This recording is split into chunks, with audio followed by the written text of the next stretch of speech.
اعوذ باللہ من الشیطان الرجیم بسم اللہ الرحمن الرحیم۔ ڈیئر اسٹوڈنٹس السلام علیکم، میں ہوں آپ کی اسلامیات کی ٹیچر۔ آج جو ہے ہم کلاس 6 میں چیپٹر شروع کریں گے۔ ہمارا آج کا ٹاپک ہے صلح حدیبیہ، ٹھیک ہے بیٹا؟ اچھا، اب آپ صلی اللہ علیہ وآلہ وسلم کی زندگی میں مختلف قسم کے واقعات پیش آئے، تو ان میں سے ایک ہے صلح حدیبیہ۔ اب صلح حدیبیہ کا واقعہ کس طرح پیش آیا، یہ جگہ کہاں پہ ہیں اور اس کا مقصد کیا تھا، ٹھیک ہے؟ اس بارے میں آج ہم پڑھیں گے۔ صلح یعنی کوئی ایسا معاہدہ، صلح کرنا، اور حدیبیہ جو ہے یہ ایک کنویں کا نام ہے، ٹھیک ہے؟ مکہ سے تقریباً 18 کلومیٹر دور جو ہے ایک کنویں کا نام تھا حدیبیہ، اور اس کے ارد گرد ایک چھوٹا سا گاؤں آباد تھا، ٹھیک ہے؟ تو اس لیے اس کو حدیبیہ کا نام دیا گیا۔ اور صلح حدیبیہ کا مطلب یہ ہے کہ جو صلح مسلمانوں اور کفار مکہ کے درمیان ہوئی تھی تو وہ حدیبیہ کے مقام پر ہوئی تھی، اس وجہ سے اس کو صلح حدیبیہ کہا جاتا ہے، ٹھیک ہے؟ اب صلح حدیبیہ کا واقعہ جو ہے وہ پیش آنے کی وجوہات کیا تھی، یعنی کیا وجہ تھی کہ یہ معاہدہ جو ہے یہ طے پایا حدیبیہ کے مقام پر؟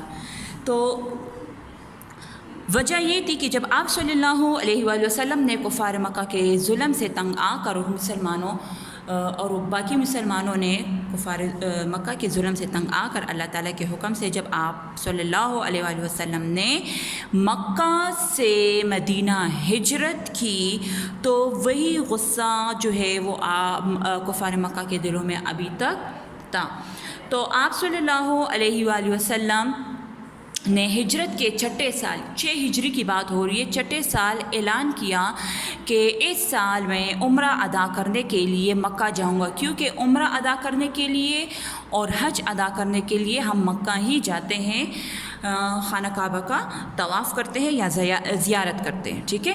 تو جب آپ صلی اللہ علیہ وآلہ وسلم نے یہ اعلان کیا تو صحابہ کرام رضی اللہ عنہم کے دلوں میں ایک خوشی کی لہر دوڑ گئی، اور تقریباً 1500 صحابہ کرام آپ صلی اللہ علیہ وآلہ وسلم کے ساتھ جانے کے لیے تیار ہوئے۔ آپ صلی اللہ علیہ وآلہ وسلم نے صحابہ کرام کو یہ حکم دیا کہ آپ تلواریں جو ہے وہ ساتھ لے لے، باقی کوئی آپ کے ساتھ جو ہے جنگی سامان نہیں ہوگا، صرف تلواریں ہوگی، اور وہ بھی میان میں کور میں بند ہوگی، اور قربانی کے جانور بھی ساتھ لے لے تاکہ کفار مکہ کو یقین ہو جائے یا مکہ کے رہنے والوں کو یقین ہو جائے کہ ہم عمرہ ادا کرنے کی نیت سے آئے ہیں، ہم کوئی لڑائی جھگڑا کرنے کی نیت سے نہیں آ رہے، ٹھیک ہے؟ تو اب اس چیپٹر کو میں نے 6 پوائنٹس میں ڈیوائیڈ کیا ہے کہ اب اس معاہدے میں کیا کیا واقعات پیش آئے، بیت الرضوان کا مطلب کیا ہے، صلح کی جو شرائط تھی وہ کیا کیا تھی، اور نمبر 4 جو ہے معاہدے کی پاسداری یعنی پابندی کس کس نے کی، پھر اس صلح کے فائدے کیا حاصل ہوئے، اور اس صلح کی اہمیت کیا ہے۔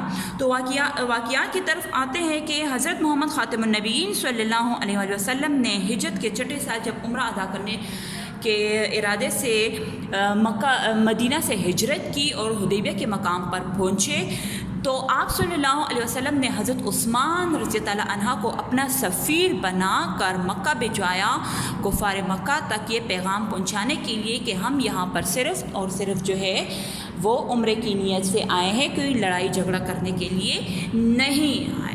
تو حضرت عثمان رضی اللہ عنہ جب وہاں گئے تو کفار مکہ نے انکار کیا کہ ہم مسلمانوں کو اور آپ صلی اللہ علیہ وسلم کو اور ان کے لشکر کو آنے نہیں دیں گے، بلکہ حضرت عثمان کو یہ آفر دی کہ آپ اتنے آئے ہو تو آپ خانہ کعبہ کی طواف کر لیں۔ حضرت عثمان رضی اللہ عنہ نے انکار کیا کہ جب نبی صلی اللہ علیہ وسلم نہیں کر سکتے تو میں بھی نہیں کروں گا۔ اچھا، پھر وہاں سے ایک خبر آپ صلی اللہ علیہ وسلم تک پہنچی، ایک افواہ پھیلی کہ حضرت عثمان غنی رضی اللہ عنہ کو کفار مکہ نے شہید کر دیا ہے۔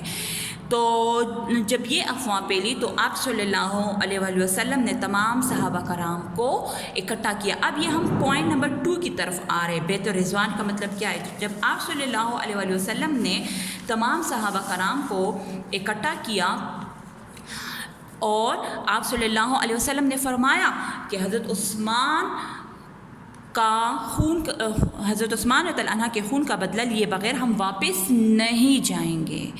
اور تمام صحابہ کرام نے آپ صلی اللہ علیہ وسلم سے یہ وعدہ کیا، یہ بیعت کی کہ ہم ہارے یا جیتے یہ جنگ ہم آپ کا ساتھ ہر حال میں دیں گے. تو پھر اس کے بعد جب اس وعدے کو یعنی اس بیت کو بیت رضوان کا نام دیا گیا اور قرآن مجید میں اس کو فتح مبین کا نام دیا گیا، یعنی کلی فتح. اللہ تعالیٰ نے اسی ٹائم حضرت محمد صلی اللہ علیہ وسلم پر وحی نازل کی اور فرمایا کہ جب آپ لوگ درخت کے نیچے یہ بیعت کر رہے تھے تو اللہ تعالیٰ بہت خوش ہو رہا تھا، اور اسی دوران آپ صلی اللہ علیہ وسلم کو یہ خوشخبری سنائی گئی کہ بہت جلد مکہ فتح ہوگا اور وہ بھی بغیر جنگ کیے. اور پھر اس صلح یعنی جو یہ صلح حدیبیہ ہوا تھا، یہ معاہدہ جب ہوا تھا، اس کے پھر 2 سال بعد مکہ جو ہے وہ جنگ کیے بغیر فتح بھی ہو گیا. اچھا، پھر جب کفار کو اس بیعت کے بارے میں پتہ چلا تو وہ ان کے بڑے سردار آپ صلی اللہ علیہ وسلم کے پاس آئے، حدیبیہ کے مقام پر بات چیت کرنے کے لیے آئے. تو جب بات چیت کرنے کے لیے آئے، کیونکہ ان کے دل میں یہ ڈر بیٹھ گیا تھا کہ مسلمان تو اب ہم سے بدلہ لیں گے، ہم پہ چڑھائی کریں گے، لڑائی جھگڑا کریں گے، تو وہ بات چیت کرنے کے لیے آئے. تو ایک صلح جو ہے، ایک معاہدہ جو ہے وہ طے پایا. ٹھیک ہے، تو اس لیے اس کو صلح حدیبیہ کہا جاتا ہے، کیونکہ حدیبیہ کے مقام پر یہ صلح کی گئی تھی کہ ہم ایک دوسرے کے خلاف جو ہے وہ جنگ نہیں لڑیں گے. یہ تقریباً 10 سال کے لیے یہ معاہدہ ہوا تھا. تو ان کے کچھ شرائط تھے. کچھ شرائط یہ تھے کہ یعنی اس سال جو ہے یعنی 6 ہجری کو مسلمان واپس چلے جائیں گے، عمرہ ادا کرنے کی اجازت نہیں دی گئی، بلکہ وہ نیکسٹ ایئر آئیں گے، یعنی 7ویں سال آئیں گے، 7 ہجری کو آئیں گے، اور پھر وہ جو ہے عمرہ ادا کریں گے اور صرف 3 دن جو ہے وہ مکہ میں قیام کریں گے. اچھا، پھر انہوں نے دوسری شرط یہ رکھی کہ جب مسلمان آئیں گے تو وہ 7 تلواریں اگر لائیں گے، لیکن وہ نیام میں یا میان میں بند ہوگی، باقی ان کے پاس کوئی اوزار نہیں ہوگا. اچھا، آپ صلی اللہ علیہ وسلم نے ان کی وہ تمام شرائط جو ہے وہ مان لی، جبکہ وہ زیادہ تر یہ شرائط جو ہے زیادہ تر مسلمانوں کے حق میں نہیں تھی. یہاں تک کہ آپ صلی اللہ علیہ وسلم سے انہوں نے یہ شرط بھی رکھی کہ جو مسلمان آپ کے ساتھ آئے ہیں اور اگر وہ مکہ میں رہنا چاہتے ہیں تو آپ زبردستی ان کو نہیں لے کر جائیں گے. آپ صلی اللہ علیہ وسلم نے ان کی یہ شرط مان لی، جبکہ انہوں نے یہ شرط بھی رکھی کہ پہلے سے موجود جو مکہ میں مسلمان ہیں وہ اگر آپ کے ساتھ جانا چاہتے ہیں تو آپ صلی اللہ علیہ وآلہ وسلم ان کو ساتھ نہیں لے کر جائیں گے. یعنی زیادہ تر یہ شرائط مسلمانوں کے حق میں نہیں تھے، لیکن آپ صلی اللہ علیہ وآلہ وسلم نے ان کی تمام شرائط مان لی، کیونکہ آپ صلی اللہ علیہ وآلہ وسلم نہیں چاہتے تھے کہ ناحق کسی کا خون بہے. ٹھیک ہے، پھر اس کے بعد جو ہے معاہدے کی پاسداری یعنی پابندی کرنا. مسلمانوں نے ہمیشہ جو ہے اس معاہدے کی پابندی کی، اور اس سے ایک واقعہ بتاتی ہوں کہ ایک صحابی تھا حضرت ابو جندل رضی اللہ عنہ، مسلمان ہو چکے تھے، ان کے گھر والے مسلمان نہیں ہوئے تھے. ٹھیک ہے، وہ جب نیکسٹ ایئر آئے عمرہ ادا کرنے کے لیے تو یہ واقعہ پھر پیش آیا. تو وہ ان کو بہت زیادہ زخمی بھی کر دیا تھا، بہت زیادہ ظلم اس پہ ہو رہا تھا، اس کو باندھا گیا تھا. تو وہ انہوں نے اپنے آپ کو کسی طرح جو ہے رسیوں سے چھڑوا کر وہ آپ صلی اللہ علیہ وسلم کی خدمت میں آئے اور آپ صلی اللہ علیہ وسلم سے درخواست کی کہ مجھے ساتھ لے کر چلے. لیکن آپ صلی اللہ علیہ وسلم نے اس معاہدے کی پابندی کی، پاسداری کی، اور حضرت ابو جندل رضی اللہ عنہ کو مشرکین کے حوالے کیا. اچھا، پھر نمبر 5 پوائنٹ جو اس کا ہے، یعنی اس صلح کے فائدے کیا حاصل ہوئے. تو اس صلح کے فائدے مسلمانوں کو تو بہت زیادہ حاصل ہوئے، کیونکہ مسلمانوں کو اور ٹائم ملا دین اسلام جو ہے وہ ہر جگہ پھیلنا شروع ہو گیا، اور یہاں تک کہ مشرکین بھی جو ہے وہ دین اسلام پر غور فکر کرنے لگے، اور جیسے کہ بہت سارے مشرکین نے بھی اسلام قبول کیا، اور اس میں سر فہرست جو ہے وہ حضرت خالد بن ولید ہے، اور حضرت عروہ بن العاص نے بھی اسلام قبول کیا۔ اچھا، اب اسلام میں اس صلح کی اہمیت کیا ہے؟ ٹھیک ہے، تو اسلام میں اس صلح کی تو بہت زیادہ اہمیت ہے، کیونکہ قرآن مجید میں اس کو فتح مبین جو ہے وہ قرار دیا گیا ہے، اور پھر اس صلح کی وجہ سے 2 سال بعد جو ہے وہ مکہ فتح ہوا۔ میں نے سٹارٹ میں ہی بتا دیا تھا، وہ بھی جنگ کیے بغیر۔